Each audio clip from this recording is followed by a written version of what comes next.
Son las 10 de la noche, las 9 en Canarias. En la cadena SER, hora 25. Marina Fernández.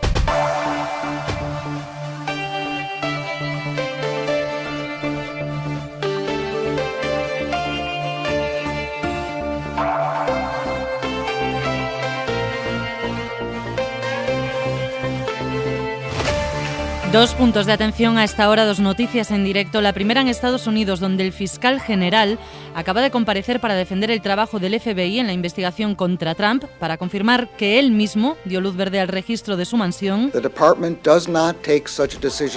para explicar que es una decisión que no se ha tomado a la ligera y para anunciar también que ha pedido autorización a la justicia, ha pedido autorización para publicar esa orden, la orden de registro, por su interés público. Es la respuesta del fiscal general en medio de la campaña de descrédito que han iniciado Trump y buena parte del Partido Republicano, cuestionando al Departamento de Justicia, al FBI y hasta la Casa Blanca, acusándolos de una caza de brujas contra el expresidente. Enseguida nos vamos a Washington. La otra noticia está aquí, noticia positiva, ya está estabilizado el incendio de la Sierra de Gata en la provincia de Cáceres. La unidad militar de emergencias se retira, aunque sigue en nivel 2 ese fuego y unos 500 vecinos van a tener que pasar una segunda noche fuera de sus casas. Se espera, eso sí, que mañana puedan regresar. Última hora, Virginia Custodio. La actuación de los medios de extinción durante este jueves ha permitido al Plan de Lucha contra Incendios Forestales de Extremadura, el Infoex, declarar estabilizado el incendio de Santibáñez del Alto. Hasta el momento no se ha concretado la superficie quemada por las llamas, aunque el perímetro del fuego se aproxima a las 1000 hectáreas, pero en el interior del mismo hay vegetación que no se ha visto afectada por el fuego. Los vecinos de Torre Don Miguel se preparan para afrontar su segunda noche en el pabellón deportivo de Moraleja, a donde fueron evacuados por la proximidad de las llamas a su municipio. Siguen sin poder entrar en su localidad, algo que a priori podrán hacer mañana. A lo largo de esta noche trabajarán en la zona 4 camiones, 4 retenes, 2 bulldozers, 2 agentes del medio natural y 3 técnicos para tratar de controlar el incendio, siguiente paso antes de lograr su extinción definitiva. El fuego que sigue avanzando en Galicia, el día en 2 minutos. Isabel Villar, buenas noches. Buenas noches. Media docena de fuegos arden ahora mismo ahí. El principal, el de Laza, en Ourense, que en las últimas horas ha acabado por fusionarse con otro de un municipio cercano y en conjunto han arrasado 2.100 hectáreas. Y más de 7.000 han ardido en el incendio del sur de Francia, que ha obligado a cortar hoy casi 5 horas la frontera de Irún a los camiones. El gobierno francés ha pedido ayuda a la Comisión Europea, a varios Estados miembros, para que les apoyen en la extinción de un incendio que mantiene desalojadas a 10.000 personas. Francia es precisamente uno de los países interpelados hoy por esta propuesta de Olaf Scholz, del canciller alemán. Estamos hablando con nuestros colegas de Portugal, España, Francia y con la Comisión Europea para abordar un proyecto de este tipo. También debería haber otras conexiones con el norte de África y Europa que ayuden a diversificar la oferta. Ha abogado por construir un gasoducto que una España y Portugal con el resto de Europa, pasando por Francia, para reducir la dependencia energética de Rusia. El Ministerio de Transición Ecológica aquí en España asegura que lo valora positivamente, y también Antonio Costa, el primer ministro portugués, dice que Alemania puede contar al 100% con el compromiso de su país para la construcción de esa infraestructura. De la guerra de Ucrania está ahora mismo reunido el Consejo de Seguridad de la ONU para discutir sobre la situación de la central nuclear de Zaporilla. Rusia, que la controla, ha acusado esta tarde a Ucrania de atacar la planta. El director del Organismo Internacional de la Energía Atómica, Rafael Grossi, ha intervenido en la reunión. Asegura que en este momento no ve amenazada la seguridad en Zaporilla, aunque avisa de que la situación podría cambiar en cualquier momento. Por eso, any military action jeopardizing nuclear safety, nuclear security must stop. Pide que todas las acciones militares en la zona paren inmediatamente por las consecuencias que podrían tener. Y terminamos aquí en España con el rosario de dificultades que tienen los jóvenes para vivir fuera de casa de sus padres. Nunca me he podido permitir vivir sola en un apartamento. Nos vemos en la necesidad de compartir piso, ya sea con amigos, con gente extraña. Veo que es imposible vivir solo. La mayoría de la gente que conozco está compartiendo piso y también con unos precios desproporcionados. Es prácticamente una quimera. Según el Observatorio del Consejo de la Juventud, solo un 15% de los jóvenes entre 15 y 29 años puede emanciparse, aunque eso no es sinónimo de construir un hogar propio. La inmensa mayoría lo que hacen es compartir piso, porque, explica el Consejo, el coste medio del alquiler es prohibitivo, 848 euros de media, casi el 80% del sueldo de los jóvenes. Gracias, Isa. De la situación de los jóvenes vamos a hablar en profundidad esta noche en Hora 25 con la presidenta del Consejo de la Juventud. Y también con 3 periodistas en la mesa hoy del análisis. Isabel Morillo, buenas noches. Hola, buenas noches. Juanma Márquez, ¿cómo estás? Buenas noches, Juanma. Buenas noches, Marina, aquí con la Morillo en Sevilla, en una noche que no es demasiado calurosa. Haciéndoos compañía, así me gusta. Sí. Y enseguida también con Natalia Junquera, que me va a hacer compañía aquí en Madrid y que está ya de camino. Hacemos una pausa y nos vamos a Washington. Hora 25. Marina Fernández. Decimos que es la noticia de última hora esta noche de jueves, cuando en Washington son las 4 de la tarde. Allí el fiscal general de los Estados Unidos acaba de comparecer para dar detalles del registro hace algo más de 2 días de la mansión de Donald Trump en Florida, en el marco de una investigación contra el expresidente por haberse llevado de la Casa Blanca supuestamente decenas de cajas con documentos clasificados. Así que vamos a marcharnos a Washington. Manuel Ruiz Rico, buenas noches. Hola, buenas noches, Marina. Manuel es el periodista que informa desde Estados Unidos para la SER. El fiscal general, Manuel, ha defendido el trabajo escrupuloso del FBI y ha confirmado que investiga al expresidente. Además, ha anunciado su intención de que la orden de registro de la mansión de Mar-a-Lago, que él mismo autorizó, su intención de que se haga pública. Efectivamente, el fiscal general se ha pronunciado hoy en una conferencia de prensa que ha durado apenas 2 minutos y ha roto su silencio después de 3 días de que se produjo la operación. El fiscal ha dado algunos detalles más sobre la misma. Lo más destacado, Garland ha anunciado que el Departamento de Justicia pedirá, como decías tú, que se haga pública tanto la orden judicial con la que se registró la residencia de Trump como el informe del FBI. Aunque aquí Garland ha querido recordar que se dio copia de todos los documentos al abogado de Donald Trump. Por otra parte, el fiscal ha confirmado también que él mismo aprobó personalmente la operación y que la orden fue firmada por un juez federal, por lo que ha dicho con todas las formalidades. Por último, el fiscal general ha dedicado la parte final de su intervención a condenar los duros ataques que está recibiendo por parte del Partido Republicano, que han hablado esta semana de caza de brujas, de operación política para erradicar a la oposición, y aquí ha sido muy contundente y se ha expresado con estas palabras. Let me address recent unfounded attacks on the professionalism of the FBI and Justice Department agents and prosecutors. I will not stand by silently when their integrity is unfairly attacked. Decía el fiscal, déjenme referirme a los recientes ataques infundados a la profesionalidad del FBI y del Departamento de Justicia. No me quedaré callado cuando su integridad está siendo injustamente atacada, ha dicho Garland. Manuel, gracias. Muchas gracias, un saludo. Contra el fiscal general han apuntado en las últimas horas Donald Trump y buena parte de los republicanos, que hablan de una caza de brujas contra el expresidente para evitar que se presente a la reelección, contra la justicia y también contra el propio FBI, que hoy ha denunciado, lo escuchábamos, amenazas contra sus agentes.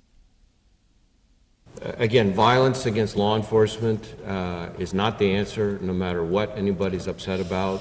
Vienen aumentando, pero desde el registro de la mansión de Trump en Florida ha explicado, se han disparado, no podemos vincularlo, de hecho, se desconocen las motivaciones, pero hace unas horas un hombre armado con un fusil de asalto ha intentado irrumpir en la oficina del FBI en Cincinnati y ha abierto fuego contra los agentes. No hay heridos, se desconocen, insistimos, sus motivaciones y el hombre no ha sido detenido todavía. En cualquier caso, esas amenazas ya son preocupantes. Ese aumento de las amenazas dan una idea del clima que Trump consigue instalar, minando el prestigio de las instituciones, de todas las instituciones, hasta el punto de que el fiscal general pues ha tenido que comparecer. Isabel. Pues sí, la verdad que es trumpismo en estado puro, ¿no? Yo creo que la realidad supera la ficción. Yo creo parece imposible desde que Trump llegó a la Casa Blanca todo lo que hemos visto en la política de Estados Unidos.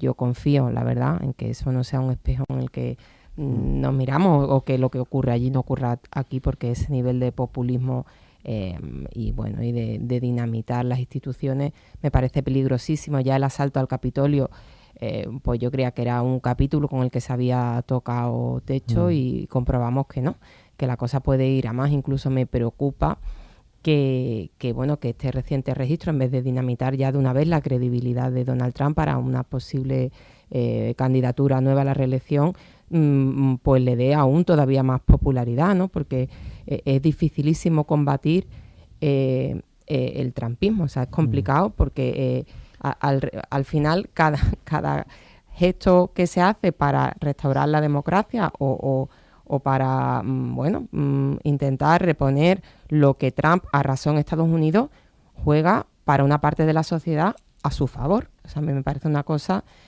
desde mis ojos desde aquí, a mí me parece muy complicado de entender lo que lo que se ha incrustado y lo que hay en la sociedad norteamericana, la verdad. Juanma.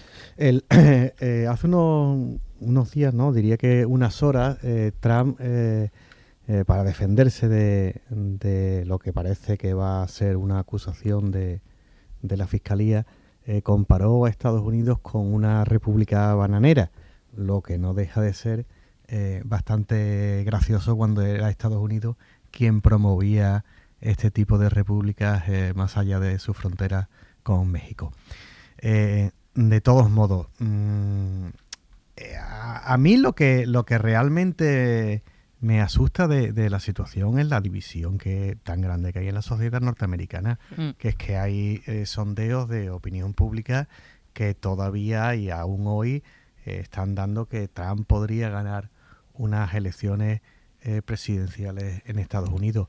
Dice Isabel que es difícil luchar contra este tipo de posicionamientos políticos. Claro, es muy difícil cuando el argumento que tiene es la mentira. Claro. Si tú te colocas en el otro lado de la realidad, de lo que él llama la realidad, que es una mentira, y acusas de todo lo que te ocurra a los medios de comunicación, después a la policía, a los fiscales, incluso llegas a poner en duda el propio sistema electoral, la limpieza del sistema electoral de tu país, pues desde luego podríamos decir que es una persona que está fuera de juego, pero claro, no está fuera de juego, no es un outsider, es una persona que viene de ser presidente de los Estados Unidos, que tiene grandes posibilidades, si se presenta, de ganar unas elecciones y que viene de ver refrendado su poderío dentro del Partido Republicano, porque se han celebrado unas primarias y los candidatos para medio mandato del Partido Republicano han sido los partidarios de Trump, con lo cual hay un problema político muy, muy serio en Estados Unidos. Se estaba esperando efectivamente que la Fiscalía General del Estado saliera a respaldar al FBI y creo que ha salido hoy. Es verdad que quizás sea un poco tarde, tampoco conozco los ritmos de la Fiscalía en Estados Unidos, que además, a diferencia de la española, es un cargo propuesto por la administración, en este caso de Biden, pero refrendada por el Senado. Digo que no conozco muy bien los tiempos, cómo se maneja la justicia norteamericana, pero me gustaría recordar que Trump se ha salvado de muchos procesos judiciales, incluso del proceso político de retirada o de defenestración de un presidente, como es el impeachment. ¿Os acordáis cómo quedó la investigación de la trama rusa? Ya. Que no pudo llegar a demostrar nada, pero también un fiscal general del Estado que era suyo y un investigador que también lo dudaba. En cualquier caso, vienen unos años políticamente muy complejos en Estados Unidos, porque claro, el presidente actual tiene una edad y un estado físico que se le ve al hombre que te hacen pensar que el Partido Demócrata quizás tenga que buscar a otro candidato para esta cita. Decía Juanma, el triunfo de la mentira o de eso que llaman posverdad. ¿Te inquieta a ti también, Natalia Junquera? Buenas noches, que no te había saludado. Hola, buenas noches. Pues sí, estoy bastante de acuerdo con mis compañeros. Tiene todo el sentido que el fiscal general pida permiso para mostrar esa orden de alejamiento para frenar esa ola de simpatía y de violencia en algunos casos que estamos viendo. Porque todo esto puede terminar en resucitar a Trump, que ha encontrado un eslogan electoral buenísimo, una frase muy resultona, que es caza de brujas, y habrá mucha gente que le vea como víctima. Entonces hay que hacer un esfuerzo para evitar que sea así, por ejemplo, empezando por enseñar esa orden de registro y por qué se hace, ¿no? Porque todo esto además pasa en un momento, como decían mis compañeros, en el que Biden está en unos niveles muy bajos de popularidad. Además, el hombre tiene bastante mala suerte porque cuando le tocaba celebrar la caída de Al-Zawahiri llegó el follón de la visita a Taiwán de Nancy Pelosi y, en fin, todo esto puede terminar resucitando a Trump que hemos visto que tenía más vidas de las que pensábamos. También nos parecía impensable que sucediera lo que ocurrió en el Capitolio y pasó.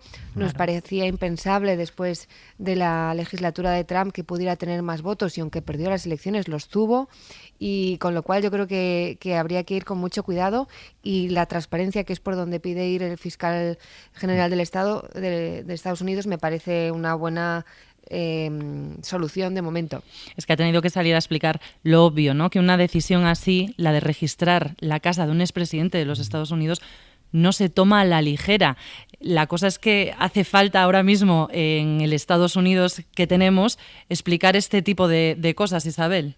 Claro, es que en vez de ponerse el foco en por qué se hace ese registro, es decir, la gravedad de que el presidente de Estados Unidos, acreditado por asesores que públicamente ha dicho que no solamente se llevó documentos de la Casa Blanca, sino que también destruyó parte de la documentación, o sea, que está acusado de una conspiración sediciosa, en fin, es de una gravedad tal que a mí no se me ocurre cómo lo que está en cuestión es la Fiscalía y la Justicia norteamericana. Es ese momento de la sociedad en el que cualquier gesto efectivamente desata la furia de una parte de la sociedad que no, para mí no piensa razonadamente. O sea, es una cosa muy primaria, de instintos que incluso, decía Natalia, violenta, porque hay una parte de la sociedad que está demostrándose violenta contra gestos absolutamente reglados, que, como ha explicado el fiscal, no es que alguien se invente, vamos a ir a asaltar la casa de Donald Trump, no, ha sido un proceso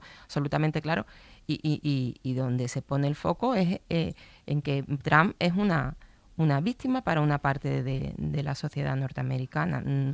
Me resulta de verdad complicado. Y es que yo era de las ingenuas que pensaba que después del asalto al Capitolio los republicanos se iban a deshacer de una figura como la de Trump, iban a intentar reconstituirse con otros líderes pues dentro de lo razonable. Y sin embargo, la realidad, cada capítulo me resulta de verdad más asombrosa. No, está fuerte. Las primarias de hace tres días han demostrado que las opciones de Trump están muy fuertes dentro del Partido Republicano. Quizás se ha confiado un poco en el Partido Republicano, salvando las distancias, como con estos oligarcas rusos que también pensaba Occidente que a los 3 días de la invasión de Ucrania iban a terminar derrocándolo. Digo salvando las distancias, pero es cierto que Donald Trump comienza a parecerse a esos tiranos en el sentido clásico, que terminan atacando a cualquier sector que se comporte de una manera libre en la sociedad. De la frontera de Estados Unidos con México para abajo estamos viendo pues ahora, desgraciadamente, de manera más constante, planteamientos de presidentes de repúblicas americanas que se comportan de la misma manera que Donald Trump. Yo coincido con Isabel, después del asalto del Capitolio quedó todo claro, es bastante transparente. Las declaraciones de los propios asesores de Donald Trump, que la oímos también en este programa, eran para llevarse las manos a la cabeza. Es que, claro, cuando el presidente está alentando al asalto al Capitolio, cuando es el propio jefe de seguridad del presidente de los Estados Unidos quien lo tiene que sacar casi a empujones del coche para que no lleve al coche oficial hasta el Capitolio, pues claro, es todo posible con Donald Trump. Natalia. Sí, decía, creo que fue antes, Juanma, que claro, es muy difícil combatir a los mentirosos, ¿no? A los cínicos. Probablemente sea el rival o el enemigo más difícil de batir. Y en este sentido me estoy acordando de las declaraciones del propio Trump, que hace no tanto criticaba a quienes se acogían a la quinta enmienda, que, como aprendimos en las series y las películas de abogados, es el derecho a no declarar. Y decía que quien hacía eso eran cobardes, evidentemente delincuentes, y era la mafia, y es lo que ha hecho cuando le ha tocado a él, ¿no? No declarar. Creo que la única pregunta a la que respondió era su nombre. Pero efectivamente es muy difícil combatir a los cínicos porque no hablan nuestro mismo idioma.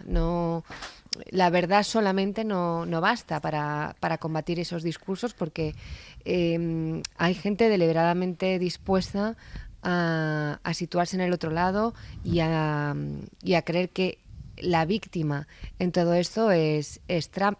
Y eso después de ver lo que hemos visto, de escuchar lo que hemos escuchado en la comisión que investigaba el asalto al Capitolio.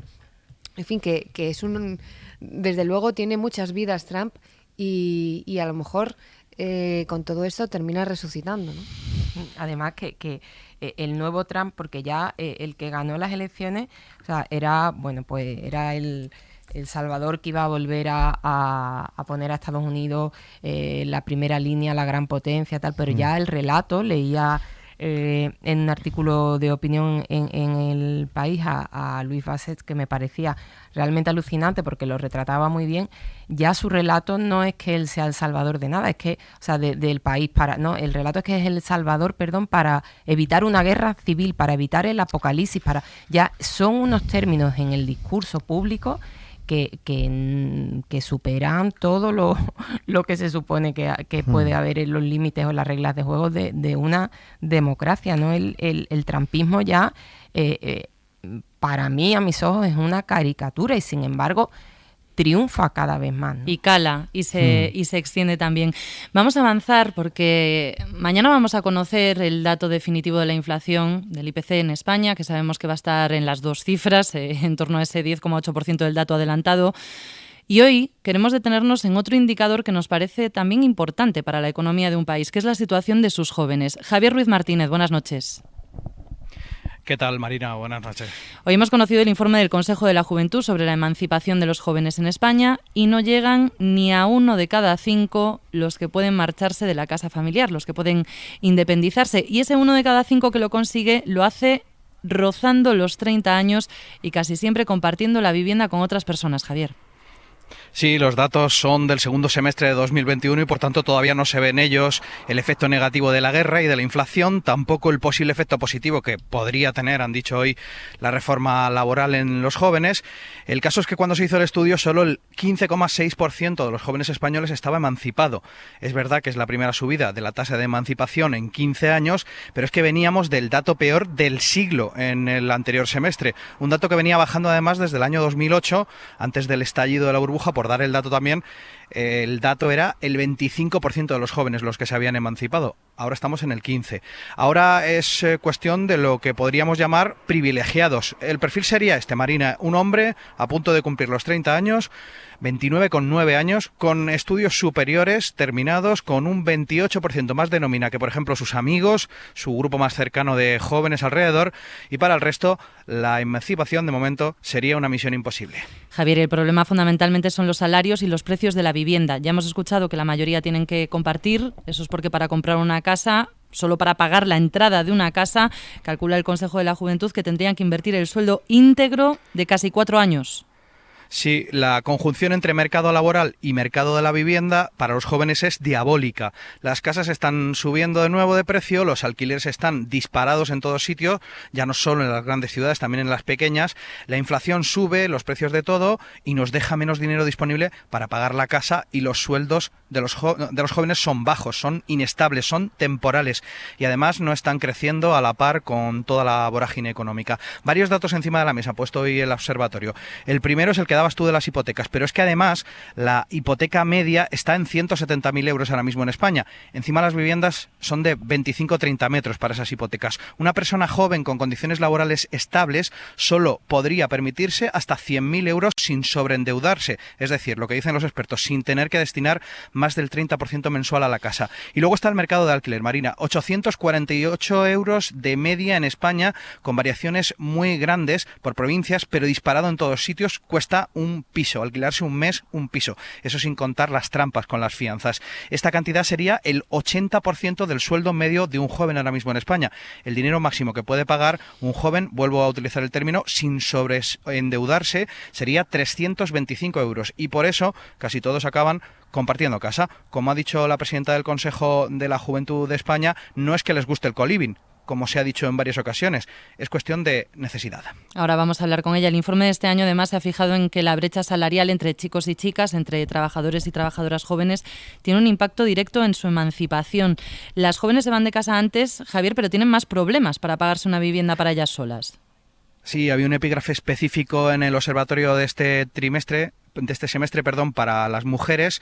Hay más jóvenes mujeres emancipadas que hombres, pero ellas no se pueden ir solas. Apenas el 13% de las mujeres menores de 30 años consigue vivir sola por decisión propia. Los hombres se emancipan menos, consiguen irse solos en un 26% de los casos. Las razones, dicen los expertos, son bastante obvias si comparamos otra vez el mercado laboral con el mercado de la vivienda. Las mujeres ganan menos, acceden con más dificultad a puestos directivos en los que se consigue más dinero normalmente y sobre todo están sujetas a más contratos parciales, que es ahí donde está la madre del cordero. Eso sería lo que les genera más inestabilidad a la hora de pagar una hipoteca o un alquiler. La parcialidad afecta a casi el doble de mujeres que a los hombres jóvenes. Está el dato en 33% para mujeres, el 17,8% para los hombres. Javier, gracias.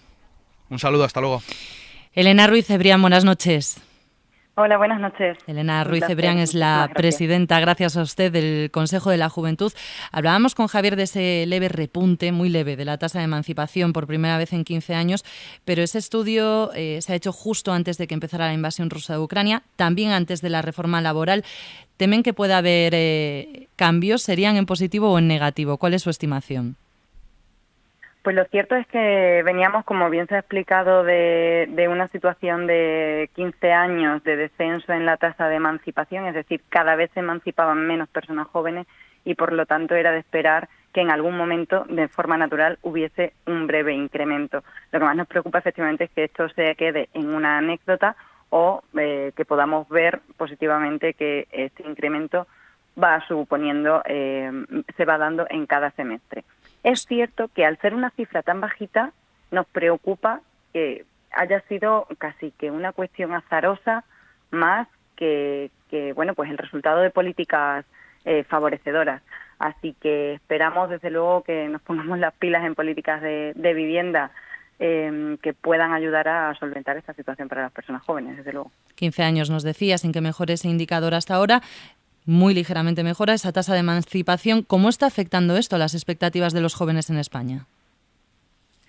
Pues creo que ya es bastante conocido y que afortunadamente se está hablando de una manera mucho más abierta. Al final, la salud mental es una cuestión que nos está afectando y de la que estamos haciendo también un poco bandera, quizás las generaciones más jóvenes. Esta situación de no saber muy bien, de incertidumbre, de inestabilidad, e incluso muchas veces de falta de esperanza, y lo estamos viendo incluso porque entre las personas jóvenes no hay tantas personas que se apunten a buscar empleo como si lo hay en otros colectivos de edad, precisamente porque saben que no van a encontrar. Entonces, al final todo esto sí que va afectando, ¿no? Y nos genera pues esa ansiedad y esa preocupación, ese no poder formar un proyecto vital. Ya no hablamos de un futuro de a 50 años, hablamos de que muchas veces no sabemos ni dónde estaremos el año que viene.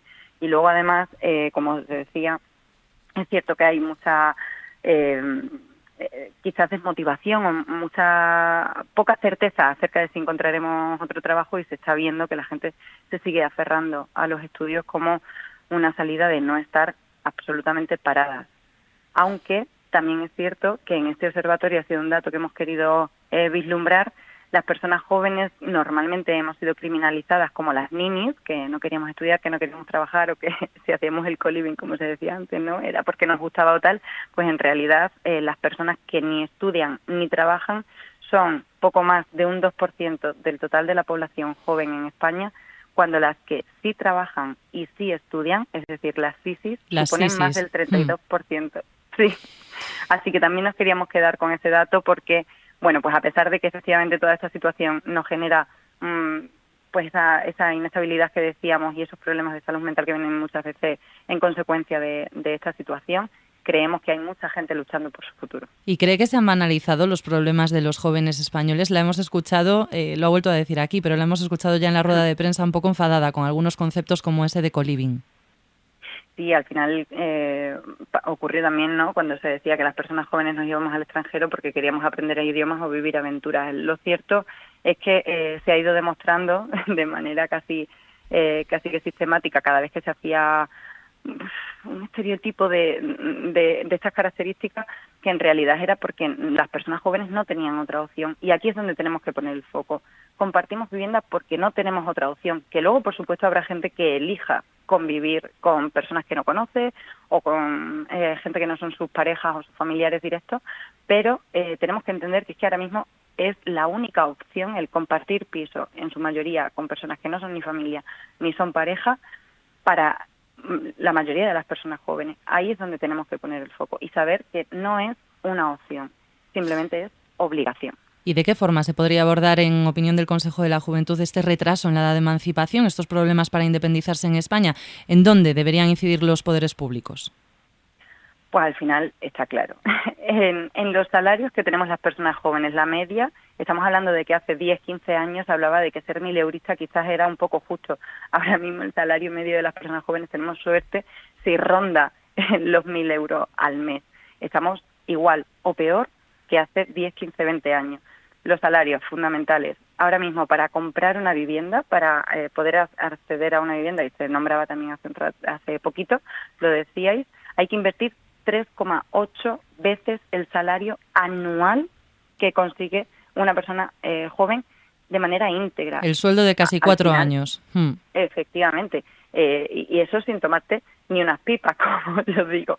Esto no puede ser. ¿Y qué otras cuestiones? Pues al final todas las políticas de vivienda, el precio de los alquileres. Vemos que hay zonas muy tensionadas donde sí o sí habría que regular el precio de los alquileres, habría que aumentar el parque público de vivienda destinado a alquiler, porque eso ayudaría también a regular el precio del mercado, y creemos también que se debería hacer una apuesta por las viviendas vacías para rehabilitarlas y restaurarlas, para que además el crecimiento de las ciudades fuese de manera orgánica y no solo se formasen como nuevos objetos o nuevos residenciales a las afueras, dejando abandonadas gran parte de las ciudades, y sobre todo por no propiciar una nueva burbuja. Estas son algunas de las medidas, por ejemplo, en políticas de vivienda.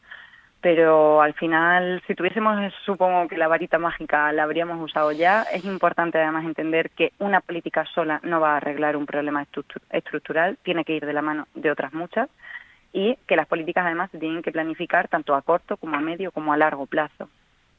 Pues Elena Ruiz Cebrián, presidenta del Consejo de la Juventud, muchísimas gracias por estar esta noche en Hora 25. Ha sido un placer, muchísimas gracias. Natalia, es un indicador, ¿no? Un indicador económico también, la situación de los jóvenes, que no acaba de mejorar y al que quizás no prestamos toda la atención. Sí, efectivamente, porque al final es un dato muy elocuente, un indicador social y económico muy importante que mide finalmente la capacidad de un país para permitir a sus ciudadanos iniciar su propio proyecto de vida al margen de sus padres. Al final, la tasa de emancipación está hablando, como se ha explicado aquí, de los problemas de la vivienda, de la precariedad laboral e incluso de los problemas de natalidad, porque si tú sales más tarde de casa de tus padres, también eres padre más tarde. Y somos un país y un continente viejo, y esto es un dato, creo, que a tener en cuenta también, ¿no? La edad, la mayoría de edad en España son 18 años, y hemos escuchado que el perfil de ese 15 y pico % que lo consigue, que se emancipa, tiene 29,9, es decir, casi 30. Es un dato que creo que está lejos de los países de nuestro entorno, y que hay que mirárselo bien y empezar a atacarlo por todos los frentes. El de la vivienda, que además eso sí que tiene pinta de empeorar, porque estos datos que conocemos hoy están hechos con los tipos en mínimos históricos, y eso ahora están subiendo, ¿no? Y el alquiler también había bajado bastante, creo que era un 8 y pico %, y ahora vuelve a subir, o puede volver a subir, ¿no? Con lo cual la perspectiva por ese lado no es buena. Había otro dato que es, el otro problema que afecta más a la tasa de emancipación, que es el mercado laboral. Ahí es muy curioso que hay una brecha de género. Las mujeres solas se emancipan menos que los hombres, y eso tiene que ver porque hay mayor precariedad laboral entre las mujeres que los hombres, y al final es que es un círculo, todo está relacionado, y esto es un problema muy gordo porque incide en uno de los problemas más gordos que tiene España y Europa, que es la natalidad. Juanma. Sí, yo, tal como recuerdo, siempre ha sido muy difícil emanciparse en España. Lo digo yo que hice la EGB y que ya acumulo casi 25 años más de los 23 años o 30 años que supuestamente hay que esperar para emanciparse. Y yo creo que son dos motivos básicos. Uno ha sido la falta de empleo entre los jóvenes, que ha sido o falta de empleo o ahora salarios bajos, y sobre todo lo que yo creo que es un caso muy singular de España es el problema de la vivienda. Esto se está agravando creo que en los últimos meses, porque los alquileres están subiendo después de la pandemia, porque la actividad económica en España cada día está más concentrada en unas pocas ciudades, y en esas ciudades están compitiendo en el mercado de alquiler los trabajadores que comienzan con los pisos turísticos que elevan los precios, por lo general donde la gente acude a trabajar, a los centros de trabajo, con lo cual en mis tiempos el problema era en que las hipotecas estaban muy altas, pero digo, se van a volver más altas de lo que están. Esa ratio que dan de 3 o 4 anualidades de tu sueldo que tendrías que poner, que tienes que poner para 4 sueldos anuales de un joven, la entrada para una Marina, hipoteca. La entrada. La entrada nada más. Vale, disculpa entonces, porque ya iba yo un poco lanzado y decir, me parecía poco. Digo, 3 o 4 están dentro de una ratio de solvencia que puede ser normal. Si es para la entrada es una absoluta barbaridad. Yo sí veo que la gente joven está tirando mucho más de los alquileres, pero claro, le ha salido un competidor en ciudades como Sevilla, supongo que también en Madrid, con lo de los pisos turísticos, que es una barbaridad. Y además a la gente le da por la extraña manía de trabajar en los centros de las ciudades o alrededor de los centros de las ciudades, que es donde están compitiendo con el turismo. En España hay algo que se olvidó, no sé en qué momento, hace 10 años o algo así, que fue lo de la vivienda pública. Es que antes se construía más vivienda pública en España. Y ahí apuntaba Elena Ruiz Cebrián a un buen parque de vivienda pública. Pero Arina, cuando digo antes, digo muchísimo antes, incluso antes de 1975. No quiero elogiar ni un aspecto de la dictadura franquista, pero en España existió una política de vivienda pública muy potente que desapareció poco antes de la crisis de la gran recesión. Entonces los ayuntamientos dejaron de construir porque posiblemente los gobiernos autonómicos no tenían presupuesto suficiente, porque estaban en aquellos tiempos de los problemas presupuestarios. Y claro, yo es el único modo que veo que comiencen a abaratarse ciertos precios, que haya barrios, que haya zonas en las grandes ciudades donde pueda ir a vivir la gente de un modo digno, y sobre todo que tenga un transporte eficaz y público que le haga pues estar en media hora o en una hora en su puesto de trabajo. En ese sentido yo creo que el transporte público, y sobre todo la red de metro para las grandes ciudades, es un modo de democratizar las ciudades, y para aquellos que vivimos como en Sevilla, que es una gran ciudad y tiene una línea de metro, que ya me parece muchísimo llamarle metro a lo que cuando solamente hay una línea, es decir, no hay red posible, pues os digo que es un verdadero problema y es un verdadero atraso. La realidad es que yo no conozco a nadie que se haya podido comprar una vivienda antes de los 30 o 35 años sin haber tenido ayuda familiar o una herencia. Esa es la realidad. O sea, la gente que se puede... Tú, para poderte comprar una vivienda tienes que tener estabilidad y un sueldo más o menos decente. Y eso es y una muy estabilidad complicado. También. Y una estabilidad, claro, estabilidad y un sueldo que te permita afrontar los pagos de la hipoteca y es verdad que es muy complicado. O sea, en España quien puede comprarse una casa, o por lo menos yo venía de camino pensando, digo, voy a un poco a analizar mi entorno, quien se ha podido comprar una casa porque ha tenido efectivamente o ayuda familiar o porque ha recibido una herencia. Eso es una realidad muy triste porque eso crea una brecha muy complicada de combatir, y estoy hablando de gente que ha estudiado o que es muy trabajadora, que se parte la cara, bueno, porque a mí ya este retrato de los millennials como gente que no pega un palo al agua y que está todo el día viendo series y de viajes me pone negra. O sea, eso es tan antiguo como Aristóteles, Isabel. Bueno, Aristóteles se quejaba de la juventud, o sea que bueno, pues la milonga con la que los jóvenes de todas las generaciones tienen que cargar,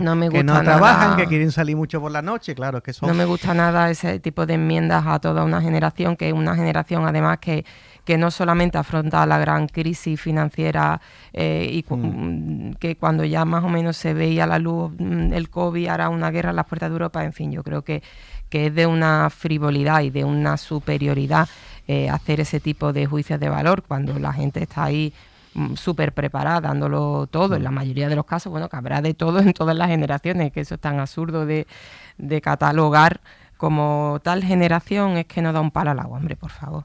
Hemos querido completar la foto de la situación de los jóvenes que ha hecho hoy el Consejo de la Juventud con otras estadísticas oficiales. Pablo Anzola, periodista de la sección de Economía, buenas noches. ¿Qué tal, Marina? Buenas noches. Primero, ¿qué dicen los datos de cómo está el empleo juvenil en España? Pues lo cierto es que dibujan un panorama complicado. Es cierto que nos quedamos lejos de lo peor de la crisis económica de 2008, pero por ejemplo, a cierre de 2021, la tasa de paro juvenil en España seguía en el 28,5%. Esto quiere decir que 3 de cada 10 jóvenes españoles que buscan empleo en nuestro país no lo encuentran. Eso es más de el doble que la media de la Unión Europea. El problema viene también cuando encuentran ese empleo porque se topan con otro obstáculo, la calidad. Sin todavía los efectos de la reforma laboral, a cierre también de 2021, más de la mitad de los jóvenes que trabajaban en España lo hacían con un contrato temporal y 1 de cada 4 trabajaban a tiempo parcial. Además, la mitad de esos jóvenes, el 50%, no buscan esa parcialidad, sino que la sufren. Un dato muy ilustrativo también es el de los llamados sisis, porque más del 30% de los jóvenes en nuestro país estudian y trabajan al mismo tiempo. Ese porcentaje ha ido aumentando en los últimos años. Si nos fijamos, por ejemplo, en 2014 eran solo 2 de cada 10. Otro dato, el salario neto anual de los jóvenes españoles está un 13% por debajo de la media de la Unión Europea, según datos de Eurostat, y es casi un 40%, por ejemplo, inferior al de Alemania. Un último apunte también es que el 41% de los jóvenes que trabajan en España están sobrecualificados, es decir, están preparados para ocupar mejores puestos. Y todo esto tiene una traducción directa en otros indicadores, Pablo, como el retraso en la edad de maternidad o la tasa de pobreza y exclusión de nuestros jóvenes. Sí, la maternidad en nuestro país se sigue retrasando. Las mujeres de nacionalidad española tienen su primer hijo de media a los 33 años, casi 4 por encima de la media de la Unión Europea.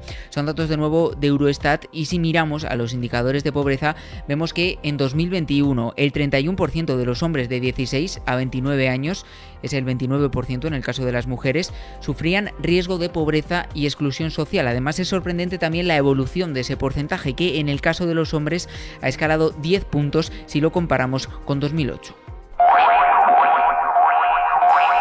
Pues Lidia Ramón le ha buscado hoy voz a todos estos datos, la voz de las chicas, de los chicos que desearían vivir solos, pero no se lo pueden permitir y que en su mayoría no sueñan siquiera con comprar una vivienda. Conseguir independizarse es una misión imposible para los jóvenes de nuestro país. Trabajan, estudian, ahorran, pero no pueden pagarse un piso para ellos solos, no importa la edad, tienen 22, 25 o incluso superan los 30 años. No les llega, nos dicen. Si quieren vivir fuera de casa, se ven obligados a tener que compartir piso. Tengo 28 años y llevo compartiendo piso desde que tengo 21 años. Divides gastos, divides un alquiler y aún así, suerte si te da para ahorrar. Desde que me fui de mi casa comparto piso y aún así me tienen que ayudar mis padres. Quienes lo hacen confiesan que viven con lo mínimo porque se lo gastan todo en el alquiler. Ya no es solo el pagar el alquiler, es todos los gastos que derivan del piso. Y claro, ahorrar es imposible. Por eso, aunque muchos lo intentan... Llevo trabajando desde los 18 años, ahora tengo 25 y aunque es un trabajo que compagino con los estudios, me ha sido imposible independizarme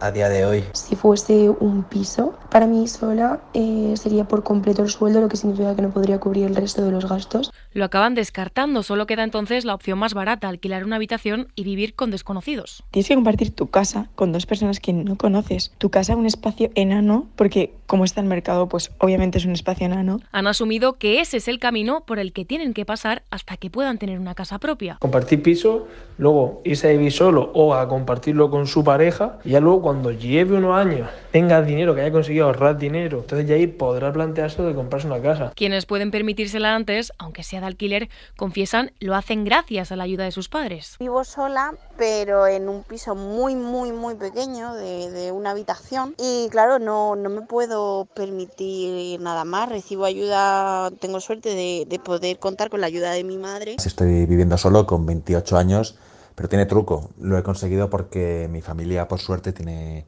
un piso en el que me he instalado. Estoy pagando una renta por él, una renta más pequeña que la que tendría normalmente. Y hay quien puede, pero no quiere. Tengo un salario decente y podría permitirme pagar un alquiler yo solo y podría mantenerme, pero no me da la gana regalarle la mitad de un casero porque me parece pues una forma de vasallaje, simple y llanamente. Dicen los expertos que son una de las generaciones más preparadas, tienen carreras, grados, másters, experiencia, pero ven lejano el momento en el que puedan vivir solos. Es una cuestión que veo bastante lejana. Veo que es imposible vivir solo, imposible. Da rabia porque al final pues te las pasas estudiando, ¿no? Y consigues un trabajo bien en una empresa grandota y no te lo puedes permitir. Y si hablamos de futuro, de hipotecas, ahí la esperanza está totalmente perdida.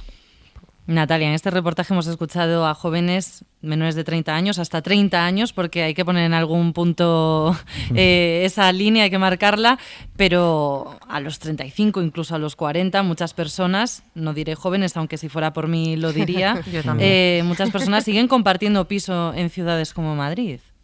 Efectivamente, y es que en Madrid el tema de la vivienda es un disparate absoluto.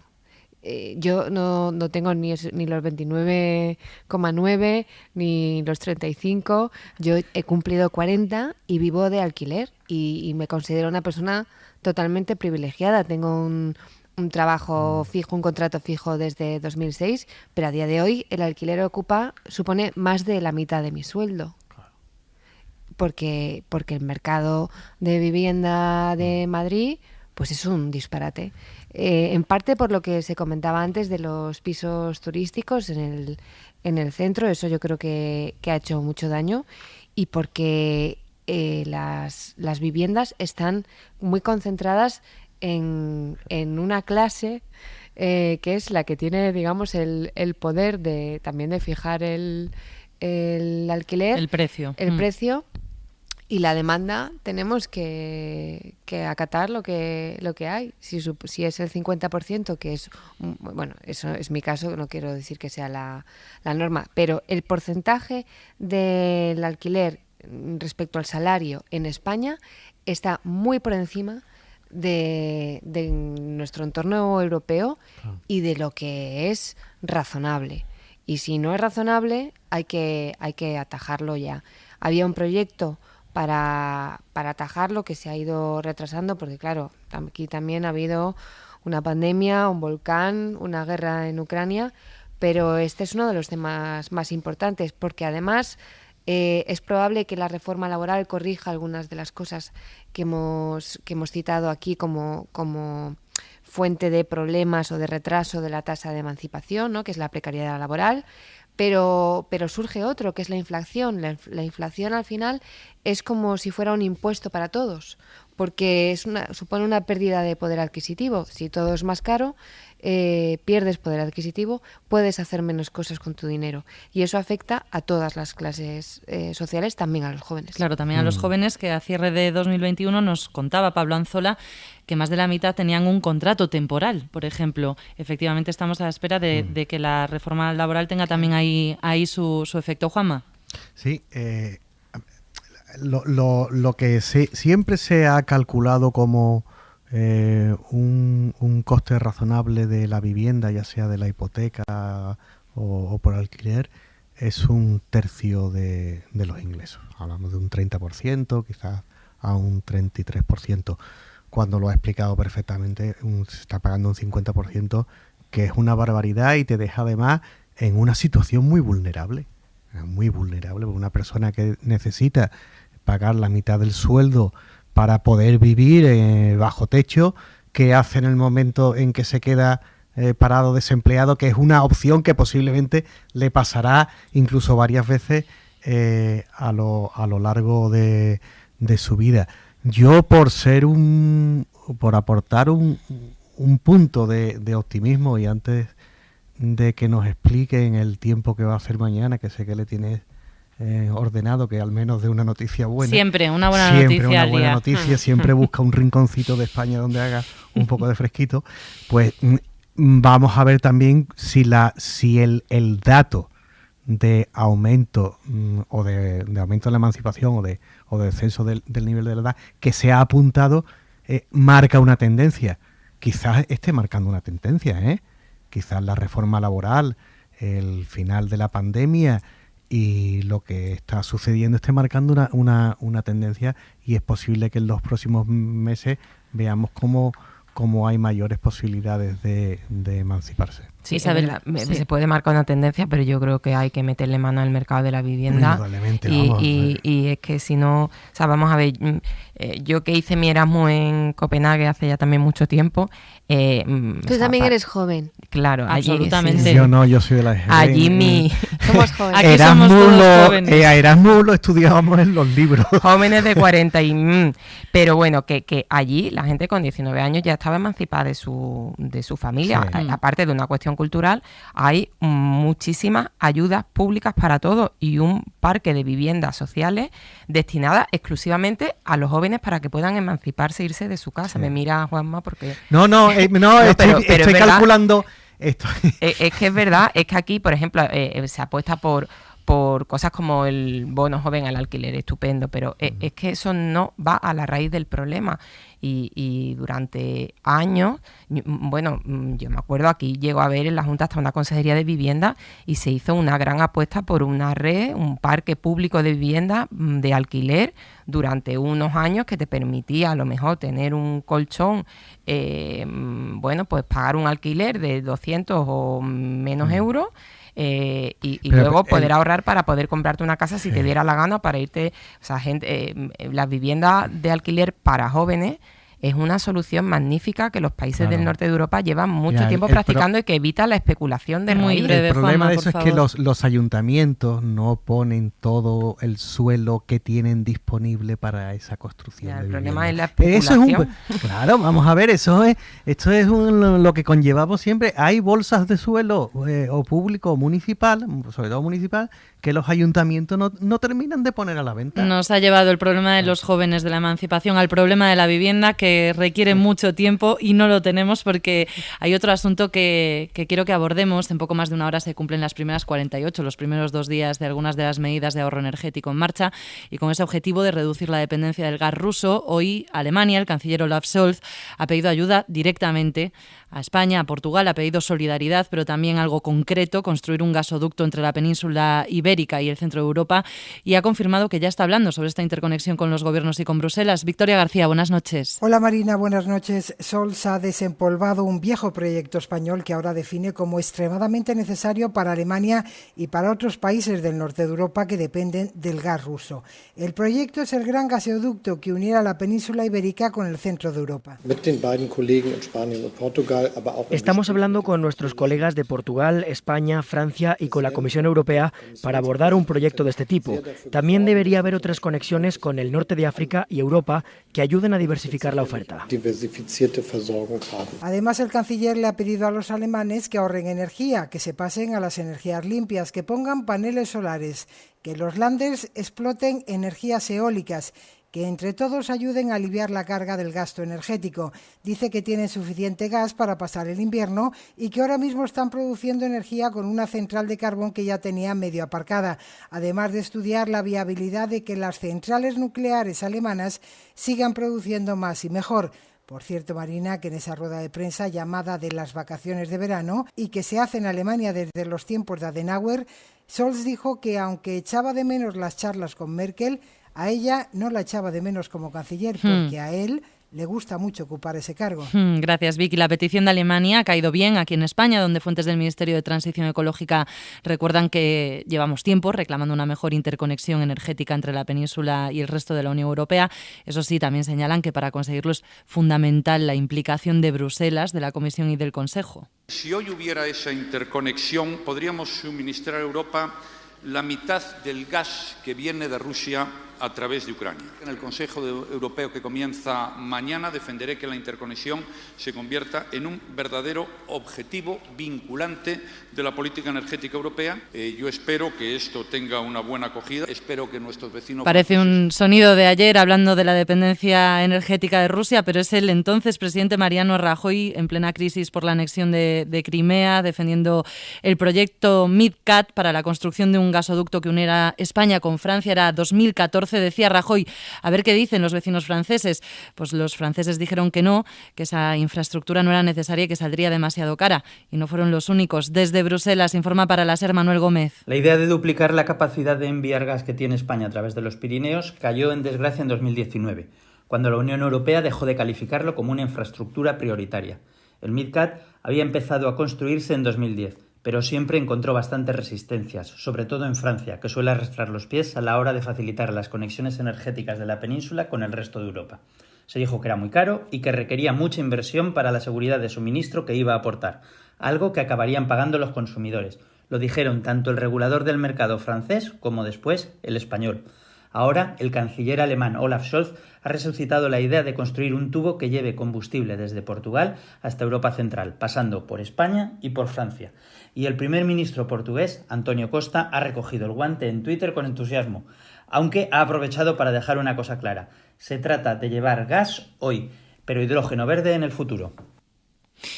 Pues hacemos una pausa y a la vuelta el análisis. Hora 25. Marina Fernández.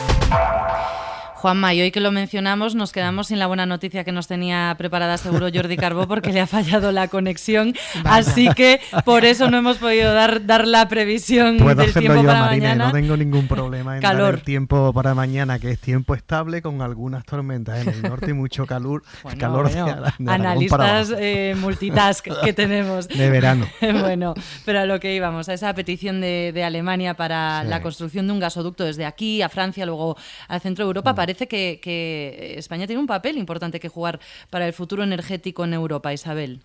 Hombre, viendo las cifras, la verdad es que España puede exportar al año 60.000 millones de metros cúbicos de gas y estamos exportando 7.000 millones. Llegados a este punto, todo lo que me lleva... mi pregunta es, ¿qué hacía Alemania mirando a Rusia y por qué Francia ha estado todo este tiempo poniendo palos en la rueda a ese proyecto de MidCat, a ese gasoducto? Está claro que todo es geoestrategia, que desgraciadamente todo son relaciones de poder y de dinero y bueno, y confío en que por lo menos la invasión rusa de Ucrania nos sirva para aprender y para dejar de depender energéticamente Europa de un país como Rusia. Es verdad que la obra de un gasoducto va a durar años, que esto no va a ser una solución inminente, pero yo creo que replantear cómo se nutre de energía Europa va a ser fundamental, y me parece también importante esto de que un gasoducto que sirva no solo para transportar gas, sino también hidrógeno verde, ¿no? Pensando en nuevas fuentes de energía, porque yo creo que hay que replantearlo absolutamente todo, ¿no? Eso ha dicho Costa, estaremos hoy para el gas, mañana para el hidrógeno verde. Sí, Juanma. Sí. No, yo antes de... Vamos, creo que España tiene una oportunidad casi histórica en este sentido, pero antes de desmayarme con el orgullo patrio, me gustaría aclarar una cosa. España no tiene gas. España tiene plantas de regasificación, ahora comprándole muchísimo gas a Estados Unidos, que llega en buques metaneros, y 2 conducciones con Argelia, que tampoco es el paraíso de los países democráticos y estables. ¿Qué quiero decir con esto? Que también seamos un tanto modestos en nuestros planteamientos. Francia no quería que se terminara el MidCat, que es un gasoducto que pasa hacia Francia por Cataluña. Le faltan 220 kilómetros. No quería porque Francia tiene muchas centrales nucleares y exporta una energía que además le es barata. Alemania no estaba por la disposición de construir un gasoducto en España, entre otras cosas porque el compañero de partido del canciller actual, de Scholz, y anterior presidente del gobierno alemán antes de Merkel, trabajaba para Gazprom. Bueno, ha trabajado y sigue trabajando para Gazprom. Es decir, está trabajando para los rusos, que en estos momentos daban hasta la guerra de Ucrania gas muy barato, que ha permitido, entre otras cosas, que la economía alemana funcione como uno de esos motores que construyen también. Y después, claro, Bruselas, es que el gas es un combustible de efecto invernadero que produce dióxido de carbono. Nos estamos volviendo gasistas y locos con el gas, porque en estos momentos Rusia le ha cortado el gas a media Europa, pero no es a lo que aspiraba precisamente la Unión Europea. Y no es a lo que tenemos que aspirar, pero hombre, la situación es de emergencia. Lo que sí me parece muy acertado, lo que ha dicho Scholz, es la diversificación. Claro, tú no puedes tener solamente una fuente de energía, y desde luego tampoco puedes tener una única fuente de energía que te la abastece un único país, que es lo que le ha pasado a Alemania, que durante años ha estado literalmente construyendo, pues un régimen de dependencia de Rusia. Y digo literalmente porque es Alemania quien financió el Gazprom 1 y el que ha financiado el Gazprom 2, que no ha llegado a ponerse en marcha porque a Putin le dio por invadir Ucrania. Eso es, España no tiene gas, pero no tiene la dependencia del gas ruso que tiene Alemania, con lo cual tiene un problema menos. Por eso, precisamente, el gobierno consiguió rebajar ese compromiso de ahorro energético del 15% al 7%, ¿no? Sí. Porque nosotros no dependemos tanto de Rusia. Es una obra que dicen que puede costar unos 440 millones de euros, pero efectivamente no es inmediata. Y por eso Alemania, que ya tenía, que pretendía conciliar, ir rebajando la dependencia del gas ruso con otras medidas para combatir el cambio climático y para mejorar para ser más verdes, digamos. Eso incluía cierre de centrales nucleares. Pues ahora vemos que se está planteando alargar la vida útil de las centrales nucleares, que por cierto es lo que pide el PP aquí, y ha dado luz verde a que empresas de servicios públicos reactiven las centrales de petróleo y de carbón que habían sido cerradas para luchar contra el cambio climático. Es decir, está dando pasos atrás. Nosotros no estamos todavía ahí porque no tenemos ese nivel de dependencia y compramos el gas a más sitios, ahora sobre todo a Estados Unidos, pero es verdad que el PP está yendo por ahí. Hoy le está copiando bastantes ideas a Alemania, porque está lo de la bajada de impuestos, alargar la vida útil de las centrales nucleares, y creo que alguna cosa más había por ahí. Es el desafío más próximo para Europa en el contexto de guerra, afrontar el invierno con la amenaza constante de que Rusia deje de enviar el poco gas que suministra a día de hoy, que ya es poco, ya es menos. Y para eso las medidas de ahorro en el consumo de gas que están en marcha desde ayer, que siguen enfrentando al gobierno y al principal partido de la oposición, al PP. Hoy ha sido el Ejecutivo el que también ha elevado el tono, después de que los populares hablaran ayer de cartilla de racionamiento energético, de cóctel molotov, esto el vicepresidente de la Comunidad de Madrid, de cóctel molotov contra los comerciantes. Para la ministra María Jesús Montero y número 2 del PSOE, el PP es un partido antisistema. Guillermo Lerma, buenas noches. Buenas noches, Marina. La entrada en vigor del decreto no rebaja la bronca política en torno a él. El PSOE ha visto en la oposición de los populares una oportunidad para situar al PP más cerca de las tesis negacionistas que de la derecha moderada europea. Pues me parece que hablar en esos términos, como decía, es practicar el negacionismo, el obstruccionismo del que está haciendo gala el Partido Popular. Se comporta como un partido antisistema. Y a Feijóo como un líder que no controla su partido y que, al igual que Casado, reacciona a merced de los deseos de Díaz Ayuso. Que el señor Feijóo, que en este momento no está dando la talla como líder nacional, tiene que ser capaz de poner orden dentro de su partido. En Génova no están por reducir el nivel de críticas al plan después de compararlo con una cartilla de racionamiento energética, así lo llamó Pedro Rollán ayer.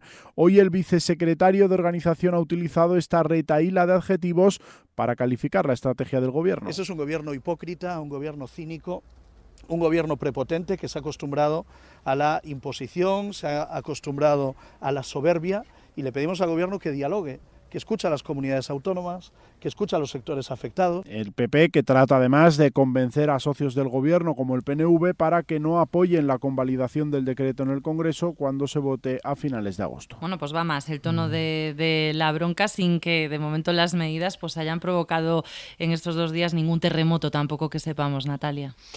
Bueno, si aquí han pasado un montón de cosas increíbles, porque, por ejemplo, muchas de las medidas que ahora se pone el grito en el cielo, en realidad estaban ahí desde 2009, con lo cual o se incumplían o se ignoraban. Se ha elevado en 1 grado. Claro, todo el follón es porque se ha elevado en 1 grado, o una parte del follón, ¿no? Eso es un poco ridículo. Luego, se han dicho muchas cosas del decreto que no están en el decreto, ¿no? Y eso me temo que se ha trasladado también a la opinión pública, porque si tú escuchas a un dirigente político decir que se ha adoptado o aprobado determinada norma, pues crees que tiene el dirigente político más información que tú.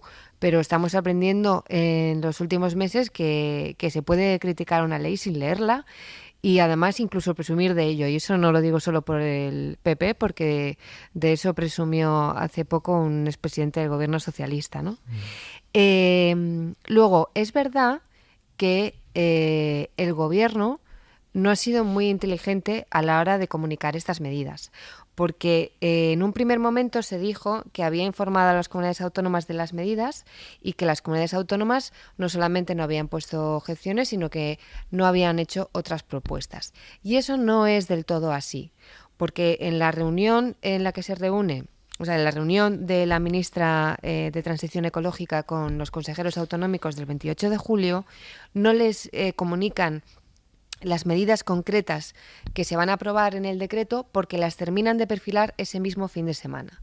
La excusa es que la reunión es un jueves y el decreto se aprueba el lunes siguiente. La excusa, que es así, es que el contador del ahorro empieza a ponerse en marcha el 1 de agosto. No había tiempo. Bueno, pues entonces no había tiempo, pero no se puede decir que se ha consensuado con las comunidades autónomas. Si hubieran hecho eso, probablemente hubieran podido también repartir las cargas. Si tú haces cómplices a los gobiernos autonómicos, pues también si de repente hay una medida impopular, como es impopular para algunos apagar un escaparate a las 10 de la noche, pues ya no solamente te lo comes tú, gobierno central, sino que repartes esas cargas entre todos, ¿no? Y luego hay también claves políticas, que es, yo a día de hoy tengo la curiosidad de saber qué habría pasado en el Partido Popular si Isabel Díaz Ayuso no hubiera hecho un tuit por la noche diciendo Madrid no se apaga. Porque 2 semanas antes el líder del PP, Alberto Núñez Feijóo, había hecho unas propuestas muy similares, o había dicho que era imprescindible un plan de ahorro energético, había citado como buenas medidas reducir o limitar el consumo de calefacción en invierno y de aire acondicionado en verano. Y luego, después de ese tuit de Ayuso, todo se precipitó y llegó la amenaza de insumisión, Bendodo diciendo que se podía cumplir o no. Por cierto, el PP al completo ha reculado. Todas las comunidades van a cumplir. De las amenazas de insumisión, y creo también que el Frente Judicial se va a quedar reducido a Madrid. Pero bueno, al final lo que quería decir es que ninguno lo ha hecho bien. Yo creo que María Jesús Montero, que ha estado hoy de visita en Jerez, tenía que haber dejado atrás la pantalla del decreto y el problema con el PP y las autonomías del PP. Yo creo que el PP, después de lo de Ayuso, efectivamente buscó la confrontación.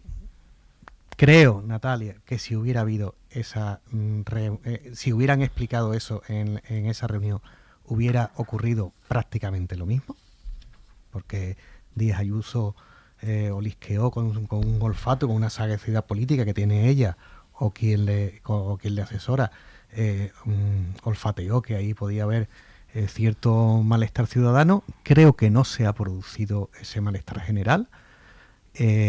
Hoy hemos comprobado y ayer cómo los comercios, los bares, quizás con cierto recelo, pero todos están adoptando esas medidas. Yo fui esta mañana al paraíso del aire acondicionado en Sevilla, desde que yo era pequeño, que es el Corte Inglés, porque esperábamos en los soportales del Corte Inglés, que era prácticamente casi el único gran comercio que en Sevilla tenía aire acondicionado allí por cuando estudiábamos en la EGB. Y yo creo que el cumplimiento es general. Sí, pero hay mucha confusión. Hay muchos comercios tomando medidas que no existen. Eso es verdad. Porque una de las cosas que no se ha hablado en medio de toda la bronca política son las excepciones, que obviamente hay excepciones, porque no todos los comercios son lo mismo, ¿no? Sí, pero por eso decía Natalia que María Jesús Montero tenía que haber dedicado hoy, María Jesús Montero y el gobierno, más esfuerzo a explicar el decreto que a volver a confrontar con el Partido Popular, que digo que es una pantalla pasada y que es un poco ya cansino, porque yo además ya lo daba por hecho. Yo creo que va a seguir Hombre, lo que pasa que yo entiendo lo que tú le pides al gobierno, pero mientras el señor Miguel Tellado, vicesecretario de organización, estaba en Guipúzcoa, no, eso creo que no ha sido, pero dando unos palos al gobierno bastante fuerte. Y yo lo que sí creo que esto es un anticipo un anticipo no, porque creo que nunca ha dejado de haber esta confrontación, pero que esto es lo que nos espera. Estamos ya metidos en un bucle de pelea electoral que lo que va a ir es cada vez a más. A mí me parece que el nuevo PP de Feijóo, que nos vendieron en abril cuando fue nombrado presidente, se ha demostrado que no existe, porque no ha sido capaz de alcanzar ni un acuerdo con el gobierno. Yo no digo que sea culpa del gobierno solo o sea culpa del PP solo, por supuesto. Cuando dos no se entienden, para mí los dos tienen responsabilidad, y creo que el retrato y el recorrido que ha hecho Natalia es plenamente acertado. El gobierno tiene una manera de negociar asombrosa y lo hizo igual con el decreto de medidas anticrisis. Su negociación es llamar a la oposición, deme usted sus medidas, ¿qué opina usted? ¿Qué cree que se puede hacer? O vamos a hacer y después te planta sobre la mesa el Real Decreto de turno, y claro que el gobierno va a golpe de decretazo, como dice el PP, y no cuenta con las comunidades autónomas, porque desde la pandemia estamos instalados en esa inercia, porque es una legislatura muy complicada, porque no hay una mayoría sólida que permita al gobierno relajarse, porque al final es verdad que depende de sus socios de gobierno que no quieren acuerdos con el PP y de sus aliados parlamentarios que no quieren acuerdos con el PP.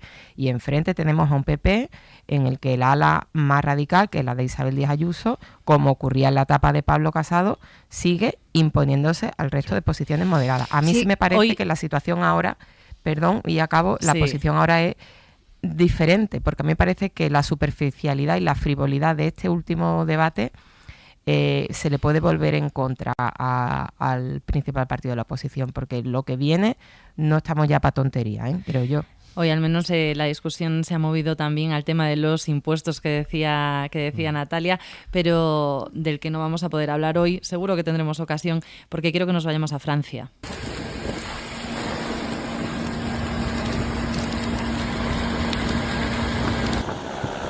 Allí el incendio en el sur del país ha desbordado completamente a los efectivos de lucha contra el fuego. Vicens Batalla, buenas noches. Buenas noches. Es el periodista que informa desde Francia para la SER. Y parte del gobierno, Vicens, ha suspendido sus vacaciones para ponerse al frente de la situación y ha tenido que pedir refuerzos a Bruselas y otros países europeos. Sí, la oleada de incendios este año en Francia es tan grande a niveles récord que el gobierno no ha tenido más remedio que pedir la activación del mecanismo de protección europeo.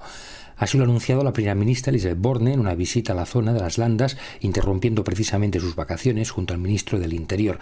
Y la Comisión Europea ya ha anunciado el envío de 4 aviones Canadair estacionados en Grecia y Suecia para apagar fuegos, que se sumarán a otros venidos de Italia. Además, bomberos y vehículos irán llegando en las próximas horas y días de Alemania, Polonia, Grecia, Rumanía, Austria y Dinamarca. Ahora mismo Francia tiene 8 incendios activos y está claro que sus actuales medios y aviones de agua no son suficientes. En lo que va de año ya se han quemado 50.000 hectáreas en el país. Y este incendio ha arrasado más de 7.000 y mantiene, Vicens, a miles de personas evacuadas fuera de sus casas por la violencia de las llamas y lo rápido que avanzan. De hecho, estamos asistiendo a la continuación del enorme incendio que se produjo ahora hace justo un mes en Landinás, que ya calcinó 14.000 hectáreas y no se llegó a apagar del todo. Este martes, debido a las altas temperaturas y se sospecha también de forma intencionada, se reavivó y se propagó tan rápidamente hacia el oeste, en el municipio de Ostens, que obligó ayer miércoles a evacuar a 10.000 personas de pequeñas poblaciones que todavía no han podido volver a sus casas. Y no se prevé una bajada de temperaturas antes del domingo, con lo cual los 1.100 bomberos junto a militares que ahora se encargan de la extinción necesitarán el refuerzo de más unidades como las que llegarán del extranjero. La primera ministra ha recordado por ello que el gobierno tomará medidas en el futuro para prevenir situaciones parecidas a causa de la canícula y la sequía. Vicens Batalla, gracias. Adiós, buenas noches. Pues precisamente sobre la sequía, Javier Gregori, buenas noches. Buenas noches. Los embalses están aquí al 40% de su capacidad y lo que te dicen los expertos con los que has hablado es que el problema es el uso que hacemos de esas reservas y señalan a los culpables. En la Comunidad de Madrid, los embalses se encuentran ahora mismo al 63% de su capacidad, un 30% más que la media de España. Y esta es la explicación para varios científicos expertos en agua consultados por la cadena SER. Los pantanos madrileños se dedican casi en exclusiva al consumo humano. Mientras tanto, en Andalucía, donde la mayor parte del agua se destina al regadío, se encuentran de media hora por debajo del 30%. Además, este año hidrológico comenzó con un vaciado inusual de los embalses por intereses puramente económicos, como advierte la cadena SER Fernando Valladares, científico del CSIC. Con un vaciado de muchos embalses por las hidroeléctricas que generaron electricidad tan económica para ellos y tan costosa para todos en términos ambientales. Por lo tanto, más que la falta de lluvias, esta caída histórica en el nivel de reservas de los embalses en nuestro país se debe a un exceso de consumo generado por el turismo de masas o el regadío. Santiago Martín Barajas es ingeniero y fue miembro del Consejo Nacional del Agua. A un exceso de consumo que está generado por el regadío, cuya superficie no para de crecer en nuestro país y que ya supera con crecer los 4 millones de hectáreas. Durante la primavera llovió un 12% más de la media, pero todavía existen en España 500.000 de pozos ilegales y el regadío sin autorización en algunas regiones de nuestro país ocupa ya el 30% de la superficie irrigada. Javier, gracias. Hasta la próxima. Isabel, esto apuntan los expertos mientras asistimos a restricciones, cortes, medidas especiales en diferentes puntos de España ya. Pues sí, la verdad que ayer mismo en Sevilla se declaró el estado de prealerta por sequía. Es verdad que eso no significa, significa que si no llueve este otoño, como está previsto que siga sin llover, vamos a entrar en alerta. Eso no significa, afortunadamente, hoy en día, que una alerta conlleve restricciones de que te vayan a cerrar, o sea, vaya a dejar de caer agua del grifo en determinadas horas. Se han hecho muchas obras de infraestructura. Hay pues muchas mejoras desde la gran sequía de los 90, que creo que todos recordamos, que eso sí que fue que no había agua, que se cortaba el agua a las 5 de la tarde y ya no había agua. Afortunadamente se han hecho muchísimas obras y eso no está previsto. Decía hoy el responsable de la empresa municipal de aguas de Sevilla y el área metropolitana que hay agua para 2 años. Eso no significa que no tengamos que tener conciencia de ahorro, que a mí me parece fundamental. Es como lo de antes del aire acondicionado. Es que tenemos que cambiar nuestros usos de costumbre en muchas cosas. Más allá de la guerra de Rusia, y es que hay un cambio climático y es que están cambiando muchas cosas y nosotros tenemos que que acostumbrarnos también a hacer un uso absolutamente eficiente del agua, que es un bien finito y necesario. El PP ha pedido la comparecencia de Teresa Rivera en el Congreso por esto. Claro, bueno, como si fuera Teresa Rivera la responsable de la sequía y de lo que está ocurriendo, ¿no? Bueno, yo creo que si también vamos a entrar a hacer confrontación política de la sequía, aquí tenemos un presidente de la Junta de Andalucía que lleva mucho tiempo alertando de lo que ha llegado a llamar en su investidura un drama hídrico en Andalucía. Juanma, muy breve. Sí, perdona que te interrumpa, Isabel, es que nos vamos a quedar sin tiempo y quiero que podamos intervenir creo todos, que Juanma. El 80% del agua embalsada se dedica a la agricultura. Esto es así. Pero también es verdad que aproximadamente el 80% de los regadíos están tecnificados. Quiero decir que el margen que tenemos también es muy estrecho. Es decir, que España es un país seco, que tenemos un clima mediterráneo, y esto es con lo que tenemos Natalia, que ir. muy breve, por favor. Va a entrar, claro que sí, la sequía en la bronca política. Entró Eurovisión y va a entrar esto, pese a que es un problema, por supuesto, no solo español. El 63% del territorio europeo, incluyendo el Reino Unido, o sea, el antiguo territorio europeo, está en alerta por sequía. Hay parques que eran verdes, que ahora están amarillos, y hay sequía hasta en Galicia. Natalia, Juanma, Isabel, muchísimas gracias. Gracias a vosotros. Y una noticia de la noche con la que nos marchamos, noticia triste: en Francia ha muerto el dibujante Jean-Jacques Sempé, conocido por ser ilustrador de Las aventuras del pequeño Nicolás. Nos marchamos, que empieza el larguero. Hasta mañana. Hora 25. Marina Fernández.